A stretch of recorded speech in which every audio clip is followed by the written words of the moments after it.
Viestur, es tev pat neredzu vairāk. Reāli bez gaismiņas mums vispār nevar redzēt. Šitie 70-nieks, ja? Night Stalkers no Pārda. Nu, brīnišķīgi. Te vispār nevajag domāt par virsraku no piegaismošanu. Nu, labs atklājums. Nu. Ja es gaismiņu palieku?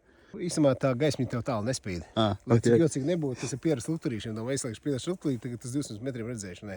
Tā gaisma nav tik jaudīga un tas nepalīdz. Vajag fokusēt staru, bet, nu, es teikšu tā, ja man šķita, ka digitālās naktsredzamības laikmets ir beidzies, tad tās pierādījums, ka viņš ir aktuāls. Un es pateikšu, ka labi ar jebkuru termokameru tik labi redzēt. Nu, pats galvenais, protams, ka tā ir reāla bilde. Tur redz ragu apjomu.